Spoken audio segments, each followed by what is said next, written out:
Olá, boa tarde.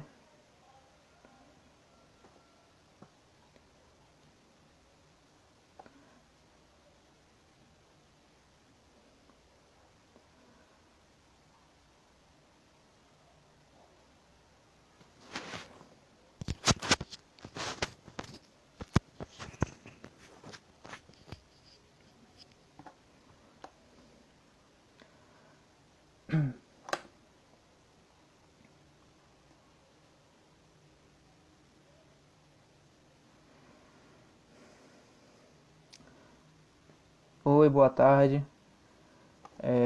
Nós vamos discutir aqui hoje sobre políticas públicas relacionadas à educação física com o professor Geovan.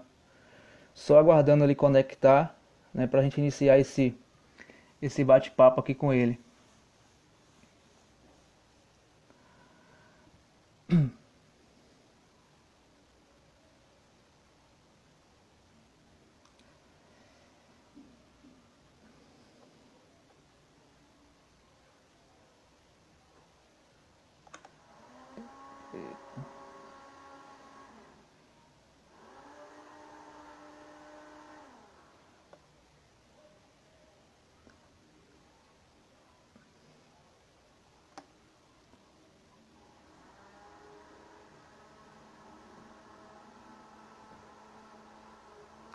Então, para quem aí é estudante, profissional da área da educação física, é um tema bastante interessante, né, para a gente discutir um pouco sobre políticas públicas relacionadas à educação física, né?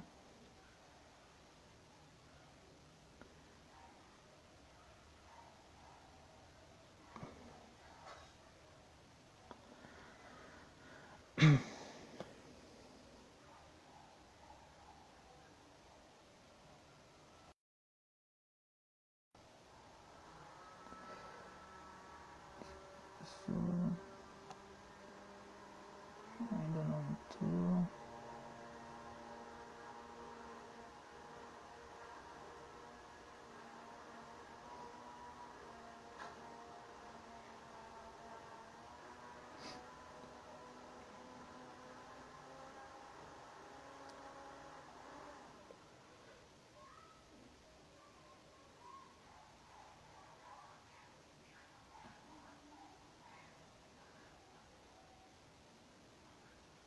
Agora sim. O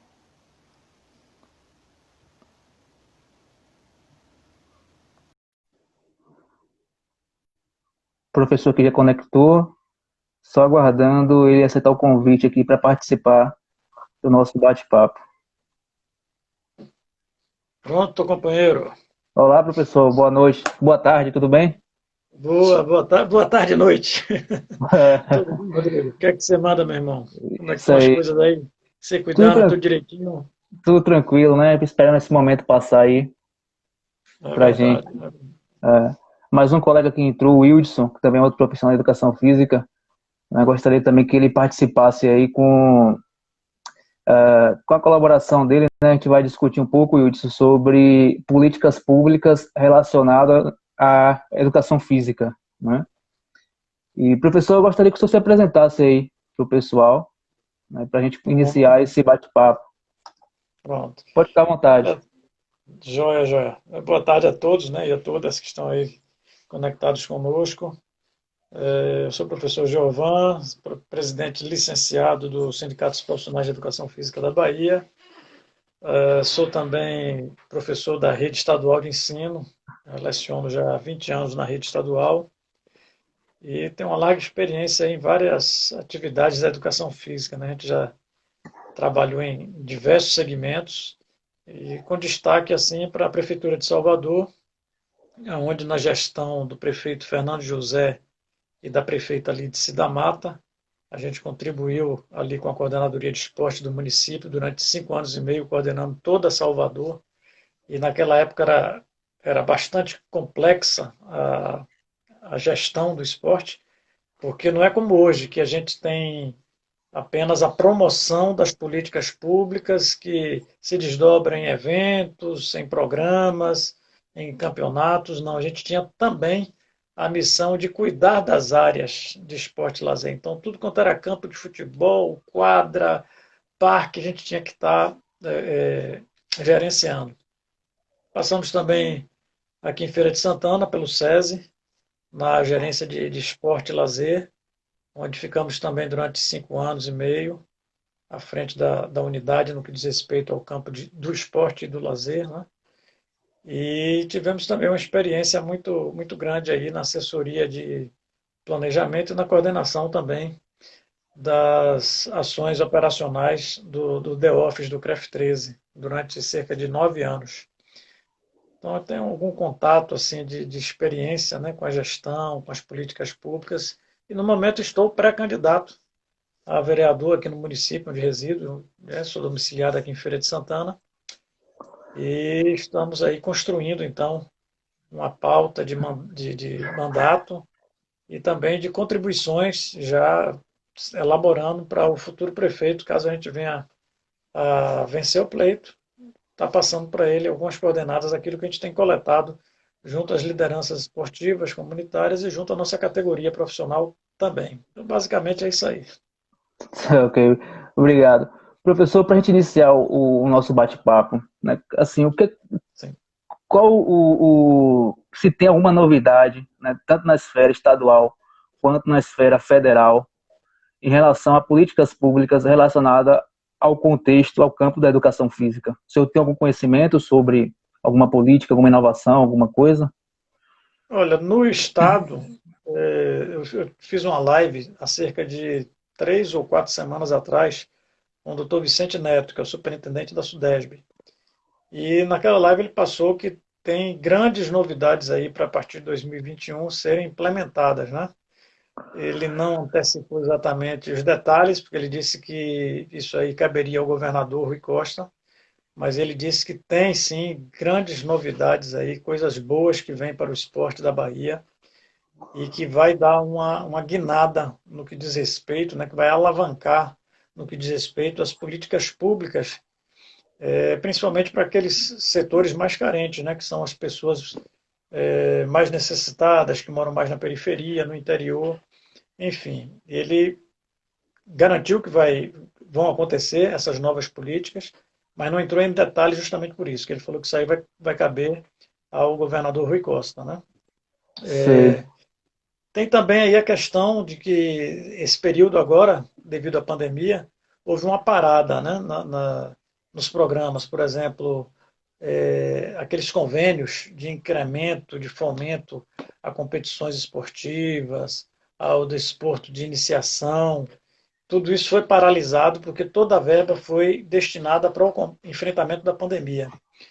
Mas ele também assegurou que a partir de 2021, que volta tudo à normalidade e que vai voltar a ter também os investimentos nesse setor, né? Então, por exemplo, os jogos estudantis, os jogos da primavera, o GERP, né, foram suspensos esse ano em função da pandemia. Mas ele disse que vai voltar e vai voltar com muita força, vai voltar até com uma grandiosidade maior, que faz parte desse bojo das mudanças para o próximo ano, também o incremento dos jogos escolares. Sim. Em nível federal, eu não Hum, tenho conhecimento de nenhuma novidade, né? Ao contrário, houve uma redução de investimentos no setor no governo atual, né, do atual presidente. Com a extinção do Ministério do Esporte também foi reduzido alguma coisa nesse sentido, né?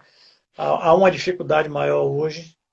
Tudo bem que também tem a pandemia que afetou, mas o fato é que com a extinção do Ministério do Esporte, o decremento no setor ele é bastante visível, né? Eu vi alguns dias atrás uma entrevista de Joana Maranhão, aquela hum. nadadora, disputou, salvo engano, 4 Olimpíadas. Hoje ela é secretária municipal de esporte lá em Recife, na cidade dela, lá em Pernambuco. E ela falava sobre isso. Ela disse que o período, digamos assim, de grandes investimentos, de grande captação de recursos, inclusive, de grandes projetos, foi no período do governo Lula. No governo da Dilma, ela disse que já houve uma desaceleração e que com Temer, e principalmente agora Bolsonaro, que praticamente o investimento é zero. Então, ela até fez uma crítica dizendo assim: eu não sei como é que colegas meus, né, atletas, ainda defendem as políticas desse governo que aí está. Porque a gente que é atleta sabe o quanto sofremos na pele desde o período do final de Dilma, Temer e agora principalmente com o governo Bolsonaro. Então, não sou eu que estou dizendo, né, é um depoimento sim. de uma própria atleta, né, da Joana Maranhão, e isso deixa um sinal de alerta, né? A gente tem que estar ligado porque o esporte é um instrumento fundamental dentro da sociedade para benefício, para ocupação do tempo ocioso, para a saúde, para a educação, enfim. Verdade.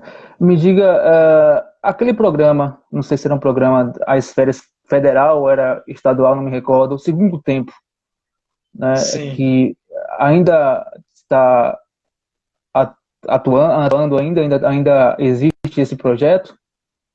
Que seja do Ou meu conhecimento, Rodrigo, o programa Segundo Tempo ele foi suspenso, foi né? extinto? Ele era um É, programa do governo federal em parceria com os governos estaduais e municipais, né? Então, sim, o Ministério do Esporte ele recebia os projetos, fazia naquela época toda a triagem dentro de um protocolo que existia e dava a destinação do recurso, né? Mas a aplicação desse recurso, quem fazia era o governo do Estado, através da SUDESB. E o governo do Estado, então, fazia o repasse para alguns municípios ou para entidades que também faziam convênio, né, que levavam o projeto e faziam convênio. Então, existia, assim, o Segundo Tempo, ele era um programa muito bom, ele tinha, inclusive, o Segundo Tempo na escola também, né, é bom chamar a atenção disso. Às vezes, quando a gente fala em Segundo Tempo, a gente pensa em Segundo Tempo só na comunidade. Não, ele tinha duas vertentes. Ele era no município, ele era nas comunidades e ele era também dentro das escolas, no contraturno do aluno. Por exemplo, aqui em Feira, eu, durante um período, consegui trazer esse programa para o Colégio Modelo, onde eu leciono. Então, nós tínhamos os alunos do matutino, tinham as oficinas à tarde, eles se matriculavam e faziam as oficinas, escolhiam lá a modalidade que ele quisesse, né? Capoeira, futsal, vôlei, basquete, enfim. E o aluno da tarde ia fazer essas atividades pela manhã. Então, era um programa muito bom, mas infelizmente ele nesse momento ele não está acontecendo. entendi. Pessoal que está acompanhando a gente aqui na live, se tiver alguma dúvida, né, alguma pergunta, algum questionamento, pode ficar à vontade a qualquer momento para estar aí interagindo conosco, né? É, o senhor tocou nesse contexto Sim, do programa que foi extinto, né? Houve também um programa que está, se eu não me engano, ele está acoplado com o SUS, né? Que é aquelas academias da cidade, né? Que se eu não sei, sim, eu não lembro, não recordo se foi no final do governo Lula ou foi no início do governo Dilma, né? Que isso sim. foi um projeto, né, a nível federal e as cidades, né, elas entravam com o terreno e o governo federal entrava com os demais recursos, né? Isso também parou, né? No atual governo também não está, esse programa não está ativo. Ele foi desacelerado nesse atual governo, mas ele ainda existe. Tá? Agora, nesse período de março para cá, com a pandemia, aí parou. Né? Mas aí, em Sim, função da pandemia, eu acredito que retorne. Mas ele estava dando continuidade, sim. Tá?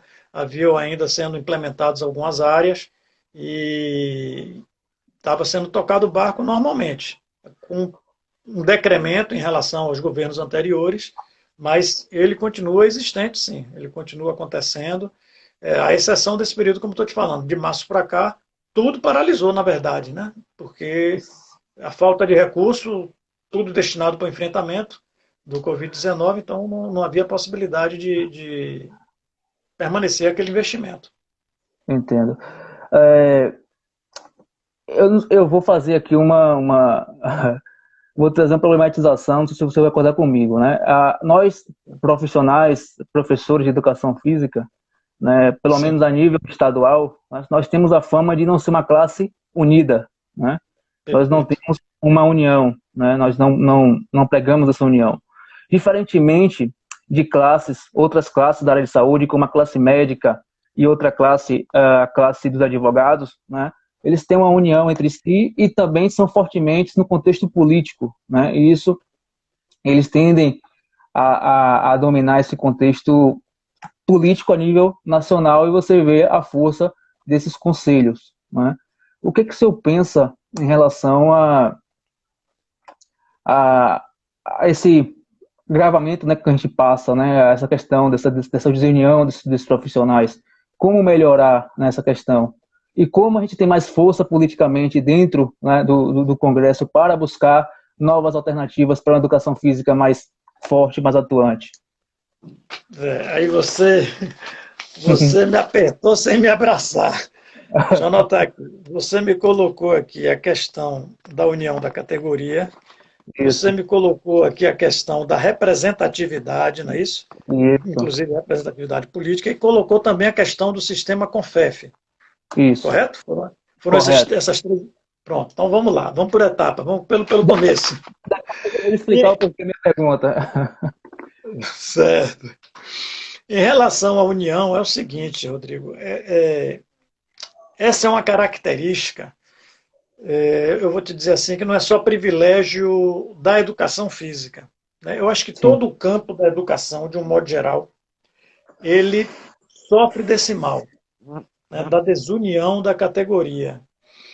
Haja visto que você faz, por exemplo, eu que sou professor da rede estadual, posso falar isso de cátedra.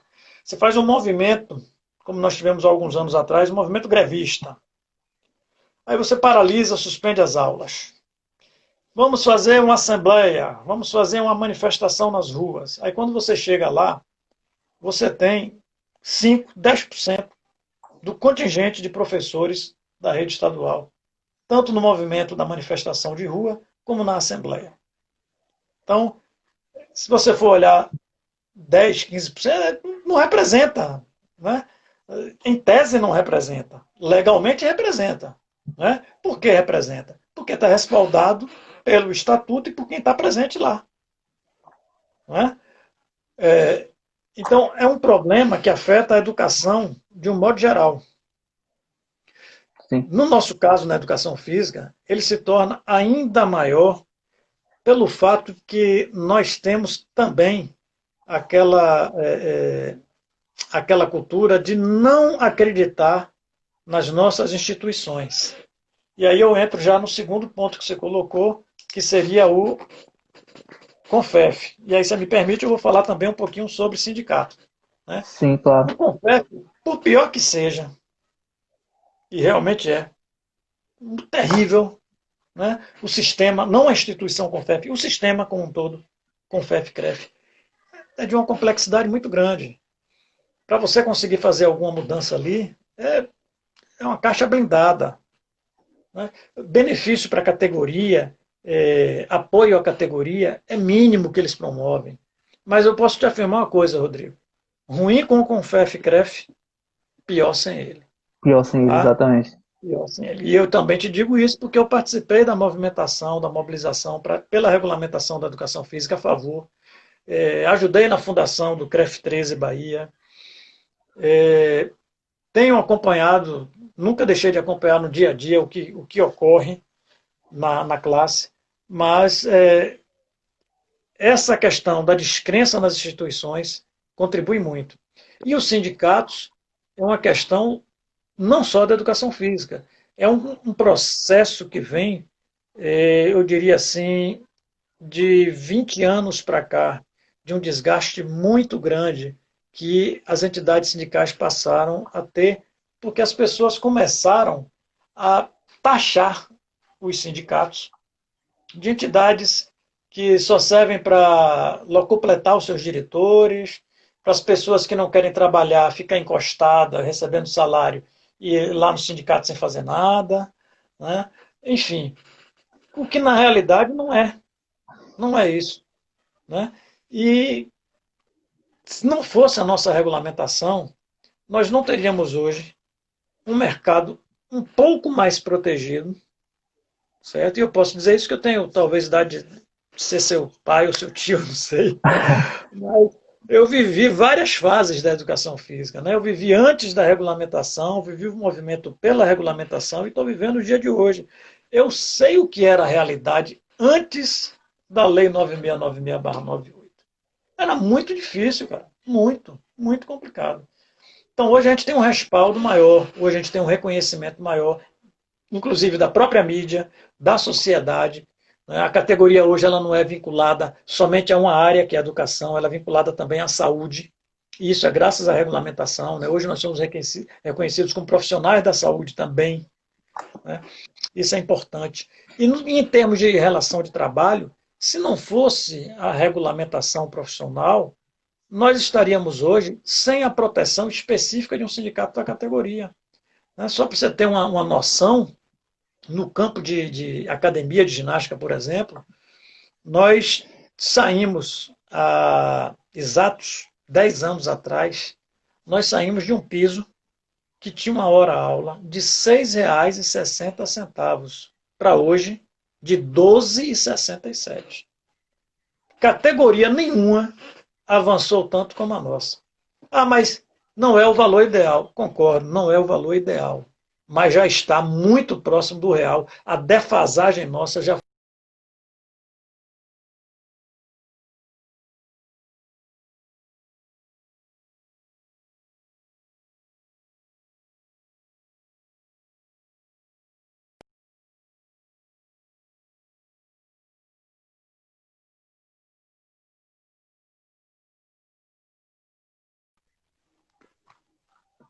Oi, deu uma travada, né? Oi.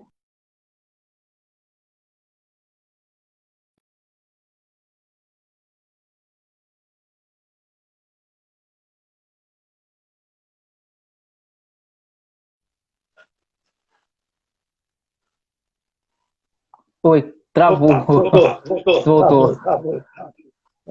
Então, observe, se você multiplicar o valor da hora-aula pelas 40 horas semanais, né, de um trabalho de segunda a sexta, 8 horas por dia, naquele período que era 6,60, equivalia o salário do professor de educação física a 1,1 salário mínimo.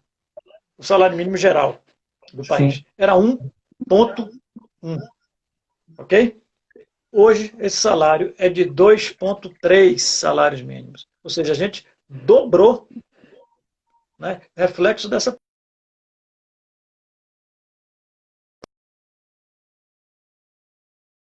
problemas tem coisas para nós profissionais. Eles precisam entender que nós é que fazemos o sistema, que nós é que pagamos para o sistema funcionar. Eles têm que nos tratar não como apenas um profissional, mas como um cliente mesmo, um associado. Porque a gente é que financia. Né? Então a gente tem que. O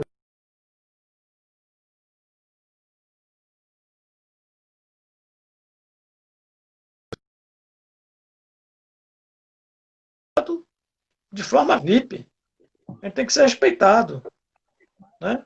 A gente não Sim. pode ser tratado como. Ah, porque a anuidade está atrasada. Sim, está atrasada porque o cara teve algum problema, meu amigo. Não é?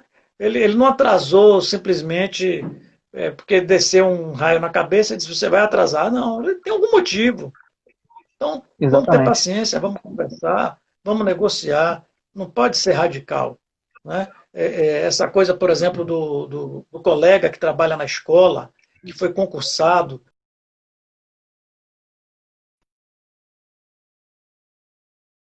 e na época do concurso dele não exigia registro no CREF, aí você vai chegar na academia, na escola agora, e botar o cara na parede e dizer, não, você tem que fazer porque a lei está dizendo, peraí, a lei foi aprovada em 98. E eu trabalho desde, sei lá, desde 90, desde 95, dando aula em escola. Na época nem existia essa lei. No meu concurso não foi pedido isso. Por que eu vou ter que me registrar agora de forma obrigatória? Eu posso até fazê-lo se você me convencer que é importante. Dá para entender? Então, Sim. são essas coisas que precisam mudar.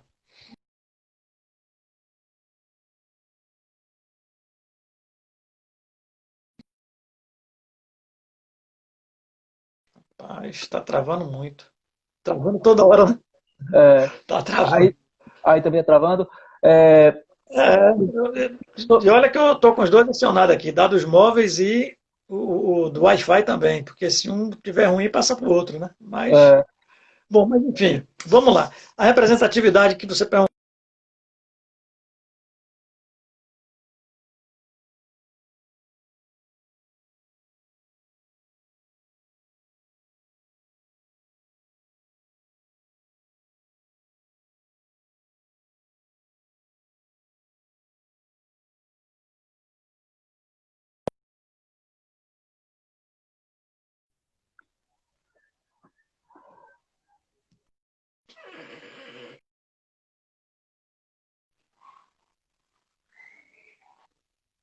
Pronto, vamos lá. Em 2010, eu tive a oportunidade de participar desse troço aqui, ó. Isso aqui é um livro que foi publicado, né? É, conferência, a terceira Conferência Nacional do Esporte.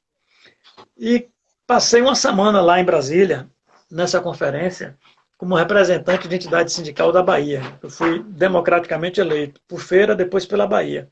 Chegando lá em Brasília, eu tive a iniciativa de conhecer de perto o Congresso Nacional. E chegando lá, eu percebi que a participação de pessoas representativas da área do esporte, da educação física, ela é inexpressiva naquela casa. E aí passei a observar e vi que, por exemplo, na Assembleia Legislativa da Bahia, a mesma coisa.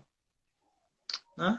Nós não temos um representante. Temos até alguém lá que é ligado ao esporte, mas que não é da nossa área, não é da educação física, não é profissional de educação física. Nos municípios, quase ninguém. Aqui na Bahia, em 417 municípios, eu acredito que nós temos 6 ou 7 profissionais de educação física. Temos um aí em Salvador, temos em Itabuna, temos um, em Juazeiro. Isso as pessoas que eu tenho contato. Deve ter 7 ou 8 apenas, na Bahia sim. inteira. A gente precisa se preocupar com isso. Porque quando a gente tem a necessidade de, de lutar por causas, para advogar por causas que sejam de interesse da classe, se nós não temos representantes lá dentro, fica complicado, muito complicado. Né? Por exemplo, a questão da taxa de personal trainer, que é cobrada aí pelas academias. Né? Essa questão, né? Essa questão também aí das abordagens dos profissionais que são das escolas, se filiam, não se filiam, é obrigatório, não é. Tudo isso, se a gente tiver uma representatividade, as coisas se tornam mais fáceis. Né? Então, foi justamente a partir desse ponto de vista, dessa observação, que eu comecei a vislumbrar esse caminho, essa possibilidade. E coloquei o meu nome à disposição, porque, inclusive, pessoas do meu partido vinham me pressionando, vinham me convocando e dizendo: rapaz, bora, você tem que entrar, você tem que participar, você tem potencial, você é um cara que tem fundamentação para estar defendendo as bandeiras da sociedade. Vamos entrar nessa luta. E eu, reticente, nessa conferência nacional, quando eu voltei de Brasília, eu voltei convencido de que o meu partido tinha razão e que eu precisava aceitar o desafio. Ainda demorei um pouco, porque isso foi em 2010, mas eu tinha a missão de primeiro pavimentar a estrada do sindicato, né, de educação física aqui da Bahia. Então eu não quis sair logo de imediato. Segurei, me filiei ao PCdoB, que eu era antes filiado ao PT, né? Me filiei ao PCdoB. E aí, quando foi em 2018, eu me candidatei a deputado estadual. Tive votação em 54 municípios da Bahia. E estou agora pré-candidato a vereador aqui em Feira de Santana. Acho importante que a gente tenha essa participação. Hoje, por exemplo, a gente tem, além do vereador Theo Sena, aí em Salvador, que é professor de educação física, ele pleiteia a reeleição. Nós temos também outros colegas, como Átila Torres, Ari Passos, não sei se tem mais algum, que está tentando uma vaga na Câmara. Seria ótimo que todos eles fossem eleitos, que eles Sim. estivessem lá. Temos o Ludovico Neto lá em Maceió também, também ligado ao Sindicato de Educação Física de lá, das Alagoas. Então, é importante. Nós temos que ter essa representatividade, porque senão a gente perde força. E aí vou te dar só um exemplo para finalizar essa pergunta. No campo trabalhista, de um modo geral, agora falando, os trabalhadores, nós temos, desde o segundo mandato da Dilma para cá, a cada ano perdido mais a cota de trabalhadores dentro do Congresso Nacional. E aí você já está vendo o reflexo, né? Veio a reforma trabalhista, que trouxe um prejuízo enorme para os trabalhadores. Os sindicatos, então, completamente enfraquecidos. O nosso mesmo está caminhando na fé. Né? Tivemos aí a reforma da Previdência. Já se fala em uma nova reforma trabalhista. Né? A reforma administrativa vai afetar trabalhadores diretamente. Um dos itens da reforma administrativa que o Bolsonaro está defendendo é o fim da estabilidade do servidor público concursado. Acabar a estabilidade. Então, imagine uma conquista que está na nossa Constituição, inclusive. Então, na reforma administrativa, vem uma PEC, um projeto de emenda constitucional, para alterar esse dispositivo da Constituição e fazer com que o funcionário público ele deixe de ter a estabilidade. Quer dizer, você estuda para o concurso, você se prepara, você tem uma graduação, entra e você pode a qualquer momento ser demitido sem as garantias que ainda existem. Aí você vai me perguntar, mas na CLT, no setor privado, não é assim. As pessoas têm que entender que regime privado é uma coisa, regime público é outra. Quem trabalha em serviço público, se não tiver liberdade, autonomia, se não for concursado, acaba havendo ingerência. E aí essa ingerência que eu falo, normalmente vai ser a política. Sim, E aí já claro. viu. Ingerência política, o técnico vai ficar para trás. Né? As questões técnicas vão ser colocadas lá no cantinho. Acho Verdade. que deu para... Aproveitando a sua deixa, quando o senhor falou sobre as taxas de personagens, né, que as academias tendem a cobrar, e aí a duplicar, né, o valor do serviço, né, porque acaba dobrando, né, e sem benefício Sim. algum, nem para o aluno, nem para o profissional que está ali para atender aquele aluno. Existia Sim. uma tramitação de projeto no Senado, eu não me recordo do senador que estava, ou foi senador, foi deputado que estava por trás do projeto, mas que foi arquivado. Né? E eu pesquisando, fui e tal, mexi ali um pouco, e aí fiquei sabendo sobre esse projeto. Né? E aí procurei aqui na cidade de Santo Antônio de Jesus, levei para ele, né, falando, argumentando e tal, e aí ele falou, olha, eu vou levar para a votação. Não garanto, mas eu vou fazer um esforço para que a gente possa aprovar. E aí, no final de 2017, foi aprovado aqui, né, por unanimidade, a votação na Câmara, que proibiu, né, coibiu as academias de ginástica da cidade de Santo Antônio de Jesus em cobrar taxa de personal trainer. Né? Então, a gente já Que está ótimo. também... a gente tem que se envolver com a política, né? A gente não pode, senão... Perfeito. Se a gente não gostar, quem gosta vai comandar a gente, né? Tem esse ditado, né? Então a gente tem que É. se envolver mais, procurar se envolver, né? Saber dos direitos. Porque assim, professor, tem muitos profissionais da área, né, que tem a carteira assinada e tudo, mas não sabe os direitos que tem em relação ao recebimento, né, do seu salário mensal. Perfeito. Né? Alguns direitos são negados, né, pelos proprietários de academia, pelos empresários, no caso, né? Então, assim, tem pessoas que não sabem sobre o descanso remunerado, né, e não recebem isso em carteira, né? Então, Perfeito. assim, tem pessoas aí, mas eu vou trazer mais uma argumentação para o senhor. Em relação a essa representatividade, né, por agora foi regulamentado a atuação do profissional de educação física em ambiente clínico. Né? Tem pouco tempo, acho que tem um mês e pouco. E o Conselho de Fisioterapia soltou uma Sim. nota de repúdio em relação, né, a essa regulamentação. Que eles acham que a gente está querendo invadir a área deles. Né? Uhum. Outra coisa, professor, Em relação, nesse momento de pandemia, o senhor sabe que a maioria dos profissionais de educação física são profissionais liberais, né? São profissionais Sim. liberais. Então, assim, não houve por parte do conselho, né, assim, não que eu tenha visto, eu não posso estar sendo injusto, mas eu não vi em nenhum momento o conselho se posicionar em relação à questão de anuidade, de, de alguma proposta que pudesse trazer para os profissionais, né? De flexibilização, de atuação. Né? Acho que eles soltaram uma flexibilização de atuação no site, né? Mas isso não foi é, mais divulgado, no caso. Né?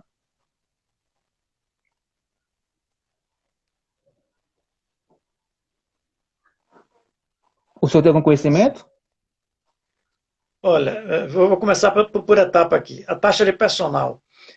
O projeto de lei que você estava se referindo é o PLS, Projeto de Lei do Senado 30 de 2016.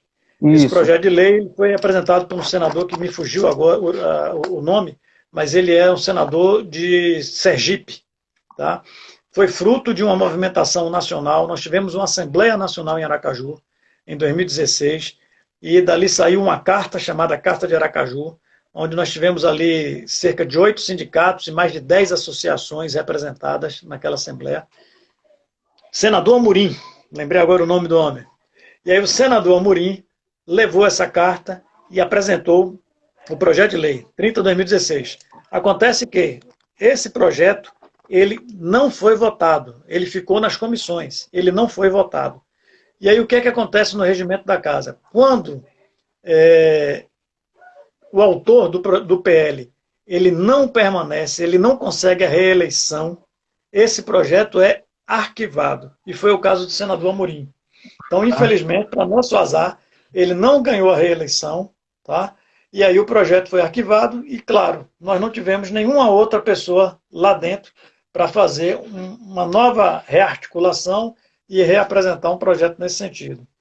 Em relação ao ambiente clínico, houve sim essa nota de repúdio do CREFITO, né, porque eles entendem que compete também à categoria dos fisioterapeutas essa atuação em ambiente clínico, e claro que compete, não tem nem dúvida, mas o que eles estão alegando é que tem algumas coisas colocadas pelo CONFEF, na resolução do CONFEF, que são de atribuição deles. Me confesso que não conheço o teor dessa resolução do CONFEF, e, portanto, não posso dizer se o CONFEF está realmente querendo adentrar em alguma coisa que seria atribuição do fisioterapeuta ou não. Sei que o litígio é esse. Tá? Sim. O CREFITO, o Conselho de Fisioterapia, ele alega, o CONFITO, melhor dizendo, que é o Conselho Nacional, o CONFITO, ele alega que o CONFEF, em sua resolução, discrimina algumas atribuições que são do fisioterapeuta abarcando para o profissional de educação física. Então, aí uma briga grande aí entre eles, né? Inclusive o conflito ameaça de que, se não houver uma revisão nessa resolução, de que vai ajuizar a ação contra o CONFEF. Bom, em relação à anuidade, o que eu posso dizer assim, o CREF ele postergou o prazo, né, de pagamento da anuidade até dezembro de 2020. Aquela anuidade que seria paga com desconto até março, foi postergado até dezembro. Tá? Mas não houve, assim, por exemplo, um desconto. Né? Sim. Não houve.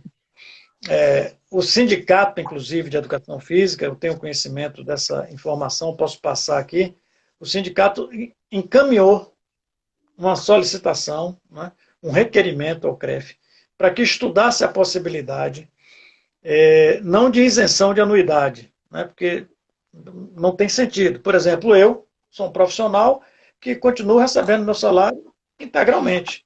Então não tem por que eu deixar de pagar anuidade. Né? Eu me Sim. sinto na obrigação de pagar. Com pandemia, sem pandemia, eu estou recebendo e recebendo em dia. Dos meus 2 vínculos empregatícios, sem nenhum problema. Então eu tenho que pagar. Mas tem pessoas que tiveram o seu contrato suspenso. Acho que foi a grande maioria dos profissionais de educação física. Os contratos foram suspensos à época passou a receber uma parcela pela MP 936, né, que é o governo federal que estava financiando. Uma outra, é, é, uma outra parte era paga pela empresa, no caso da redução da jornada de trabalho. Mas o fato é que todos acabaram perdendo, né? Só para a gente ter uma noção, um salário de R$ 2.300, né, que seria o salário base nosso, você não vai receber com a suspensão 2.300. Você estava recebendo em torno aí de 1.800, R$ 1.900. Então você teve uma perda, né? Sim, Bom, então o que é que a gente propôs ao CREF? Lá, o que é que o sindicato propôs ao CREF? Na época eu estava como presidente ativo, né? Hoje eu estou licenciado. Foi proposto que eles dessem um desconto proporcional ao que houve de perda para esse profissional. sim, E aquele profissional que chegou a ser demitido, que foi desligado, que aconteceu também, ele comprovando o seu desligamento através de documentação, né? Por exemplo, rescisão do contrato de trabalho, carteira de trabalho assinada, apresentando isso, comprovando que ele está desempregado neste momento, que aí sim